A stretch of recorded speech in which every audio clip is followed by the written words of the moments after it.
Hi everyone, thank you for joining me. This is Mrs. Kirk and we're on our 14.8 lesson on how to find the maximum and minimum with the first derivative. All right, here we go everyone. At any point again in the video, if you feel like it would be a good time to pause so you can copy the notes down, please do so. We're at 14.8 max and min with the derivative. I wrote down here that if the derivative is equal to 0, there is a max or a min. And I covered that yesterday with our application question, but I do want to just illustrate this. Let's say you've got, for example, I don't know, this graph here, this quartic graph. Why would it be that the derivative would be 0 at a maximum or a minimum? Well, let's think about this. Do you remember what I said a derivative tells us? The derivative tells you the slope of a tangent line. Well, if I were to make a tangent line at this maximum right here, here's my tangent line. That's a horizontal line. Doesn't this horizontal line have a slope of 0? See, the derivative is equal to 0. The derivative is the slope of a tangent line. So that would make sense. Anytime the slope is 0, the graph would have a max or a min. Let's see. Here's another point where I can have a tangent line. Right here.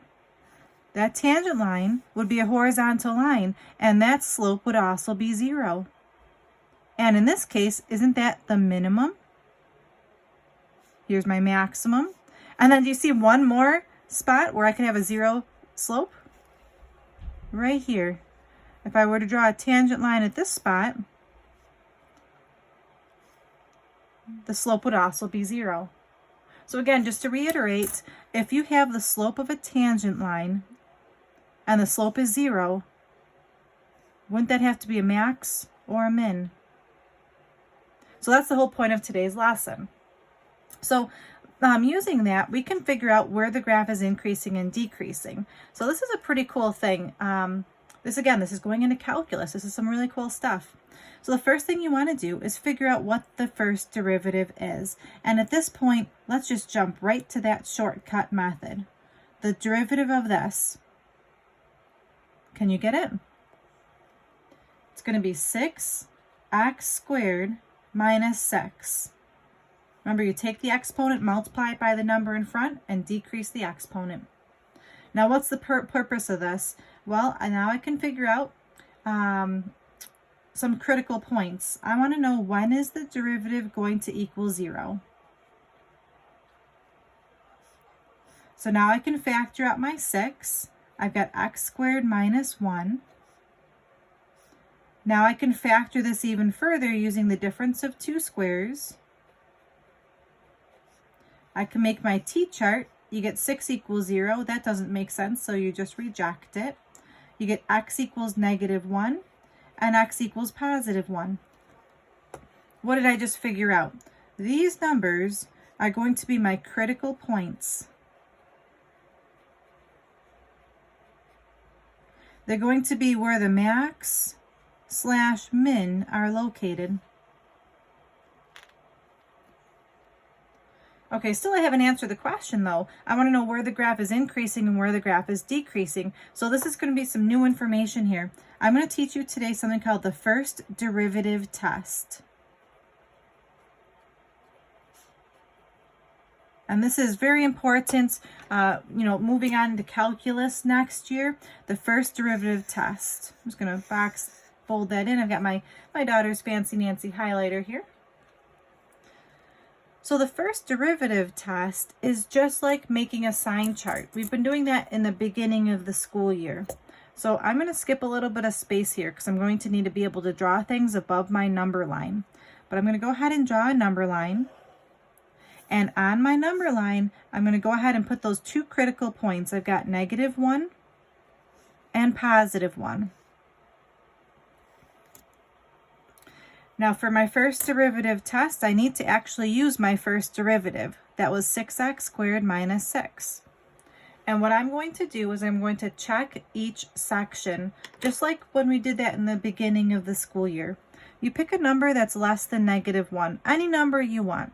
It could be anything. What was that? -22? Sure, why not? -22, anything that's less than -1. So now I'm going to plug in -22 into this problem. So let's see, I just want to know if the outcome is going to be positive or negative. So if I square -22, that becomes a really large positive number, and multiply that by 6, it becomes even larger, and I subtract 6. My ultimate outcome is going to be a positive number. I don't really care what number that is, just the fact that it's positive. Now let's pick a number between -1 and 0. Oops, -1 and 1, I mean. -1 and 1. So I was going to pick 0. 6 times 0 is 0. 0 minus 6 is -6. So that's a negative outcome. All right, let's not go too crazy this time. Pick a number bigger than 1. Sure, 10's a good number. 10 squared is 100. 100 times 6 is 600. 600 minus 6 is still a positive outcome. So what did I just figure out? So I did the first derivative test, which essentially is making a sign chart using my first derivative and my critical values. The purpose of a first derivative test is now it can tell me the shape of my graph. This positive means the graph is increasing. This negative means the graph is decreasing. And this positive means the graph is increasing. So essentially, I used derivatives, and I did not use my calculator at all, to figure out that this cubic graph, this 2x cubed minus 6x, is a graph that increases, decreases, and increases like this.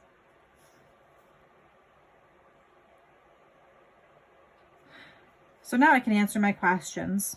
Part A wants to know where it's increasing. And this year, we've been practicing writing things in interval notation. So now would be a good time to pause your video and see if you can write this. From where to where is this graph increasing? So pause that video. I'm going to go on in 3, 2, 1.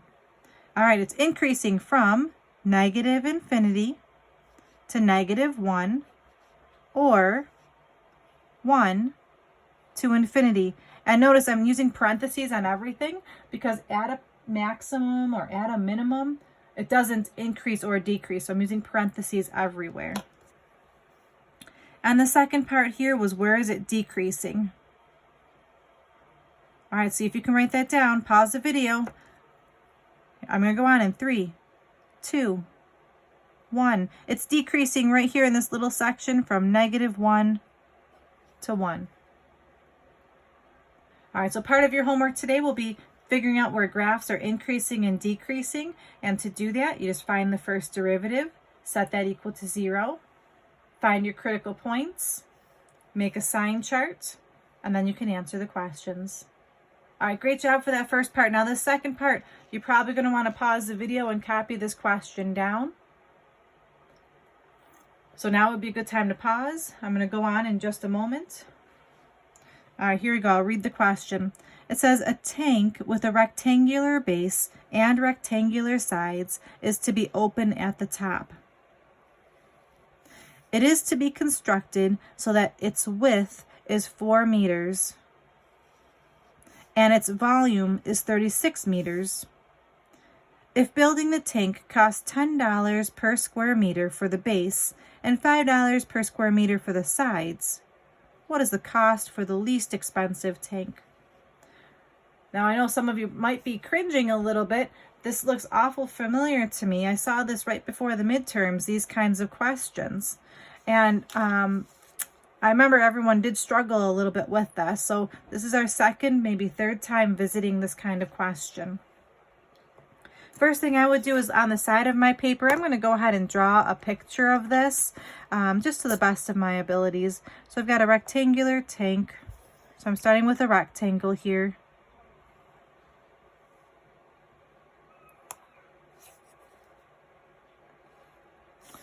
And it's going to have a top.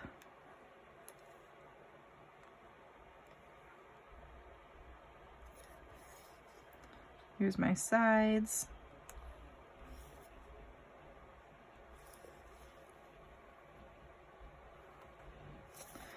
And I know it's going to go down. Drawing 3D objects is a little challenging, but it's enjoyable for me. All right, there's my rectangular tank. Now, some of the things they told me about this rectangular tank is that it's open on top. So I'm just going to go ahead and highlight that top portion just so I don't forget that it's open on top. So I don't want to include that in my calculations. So it looks like maybe I'm making a tank for maybe an iguana or a lizard or something. I don't know. Okay, so let's see. What do we know here? They told me that the width is 4. So the width here is 4. It's 4 meters wide. The volume is 36. So the volume is 36. Let's see. I don't think they tell me anything else. So I'm just going to label this H for my height. And this could be L for my length. Okay, so volume is length times width times height. So length times the width times the height is 36. Now, in this question, it doesn't matter if you solve it for H or if you solve it for L. You'll get the same outcome in the end. I'm going to solve this for L, just because I see a 4H here. So L, if you divide both sides by 4H, let's just show that little bit of work here. Divide both sides by 4H. I get L is 9 over H. Okay, so the length is really the same thing as 9 over H. So here are my dimensions. I've got 9 over H, I've got a 4, and I've got an H, just to keep things in order here. Okay, so here we go. They want the cost for the least expensive tank. So I guess I have to come up with an equation to represent the cost. Well, if I'm building a tank, I'm going to need to know the surface area. So the surface area, or the cost. Let's figure this out. I don't know. Let's do the front face and the back face. So the front face, the dimensions are 9 over H times the height. And I've got a front face and a back face here. So I'm going to also multiply that by 2 because there's the front and the back.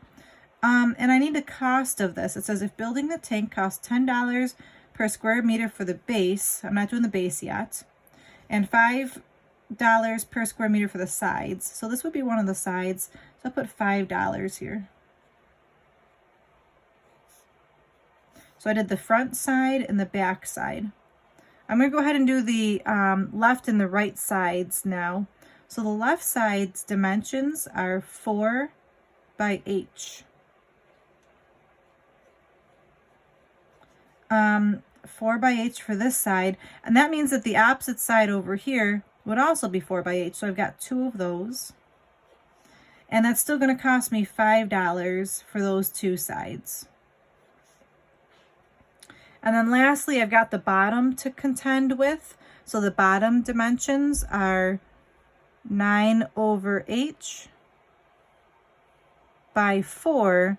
And even though there is a top, I'm not going to include it because it says it's open. But the cost of the bottom was $10 this time. So the bottom has to be maybe a little bit stronger, so they made it more expensive.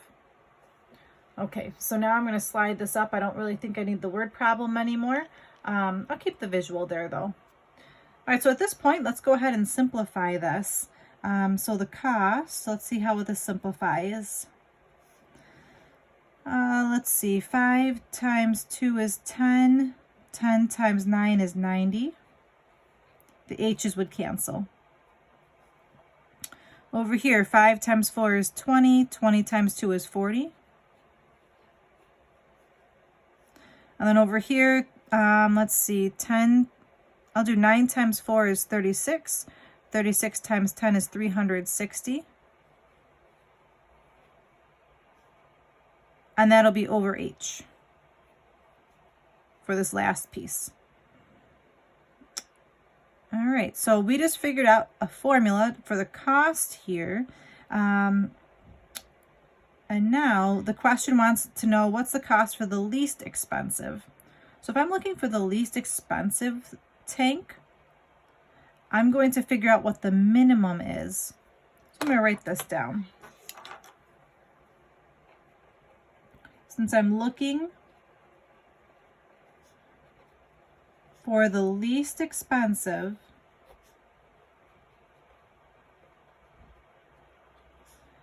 I'm trying to find, actually it's called the relative minimum,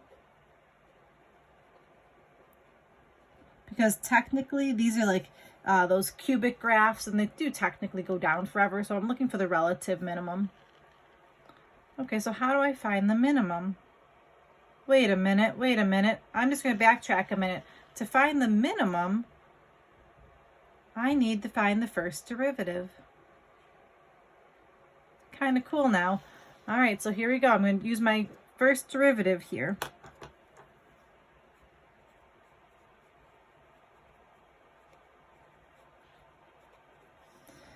One of the problems that I'm seeing right now is that I've got this 360 over h, and I can't really take the derivative of this the way it is. So I'm just going to say this is the same thing.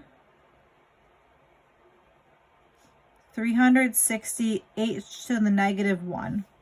Would that be right? Because a negative exponent would put that h in the denominator.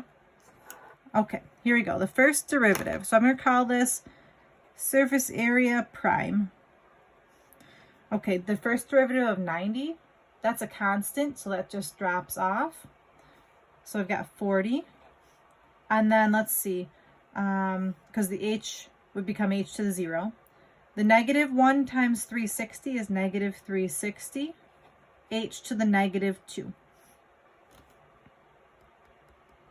Okay, so let's see here. What am I doing? I'm trying to figure out what my critical values are. So now I need to set this equal to 0. So I've got 0 equals 40 minus, I'm going to rewrite this as 360 over h squared. I'm trying to solve this for h, so I'm thinking why not maybe move that 40 over to get negative 40 equals negative 360 over h squared.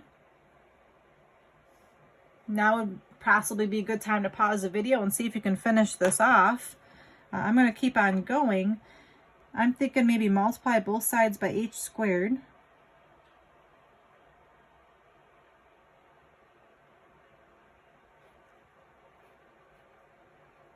Because that would cancel out my denominator. So I've got negative 40 h squared is equal to negative 360. Divide both sides by negative 40. You're left with h squared is equal to 9. So h is equal to plus or minus 3. All right, so what did I just figure out? These are my critical values.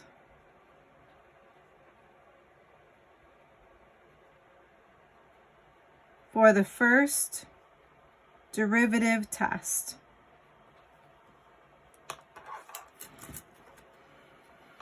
Okay, so on the side here, I'm going to go ahead and try that first derivative test.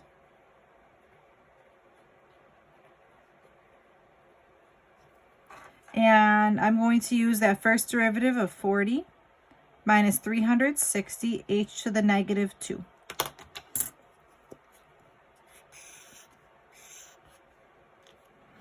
All right, so I'm going to go ahead and make my number line here. I'm going to put my two critical values of negative 3 and positive 3. And I'm just going to pick a number in each section. So let's see, over here I'll pick negative 10. And if you'd like to use your calculator, I mean, we've been practicing with our calculators, we can. I'm going to go ahead and put negative 10, store that in my theta.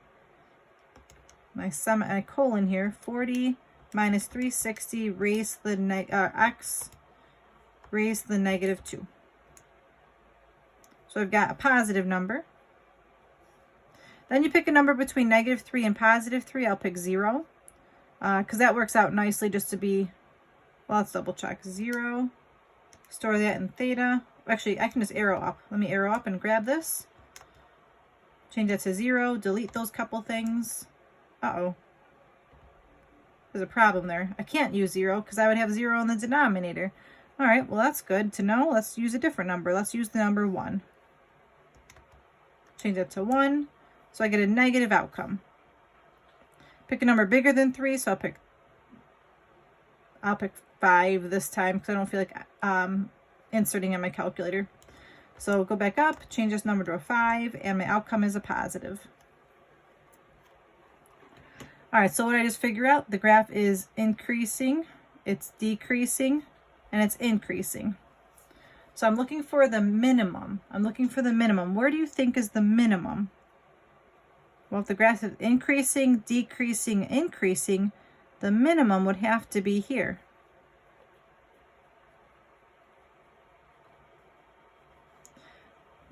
But is that the minimum cost? 3 represented the minimum height. So how do I figure out the minimum cost of this tank? I'm going right back up here to where it says cost is this formula. So I'm going to plug 3 into the cost formula. All right, so to finish this off, I've got 90 plus 40 times 3 plus 360 divided by 3.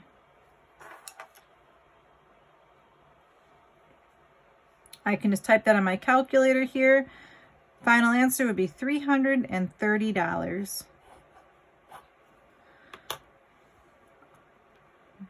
All right, boys and girls, thank you so much for tuning in today to follow along with learning how to use that first derivative test. And one more time, the purpose of the first derivative test is it tells us how the graph is increasing and decreasing. And it also tells us what the critical values are, what the maximum and the minimum are. Your homework today, you've got 3 questions on your worksheet. I will post that for you. It's homework number 14-8, and it's a worksheet with 3 questions. Thank you so much for taking your time out today to get your notes caught up. I greatly appreciate it. This is Mrs. Kirk saying stay safe, and bye-bye for now.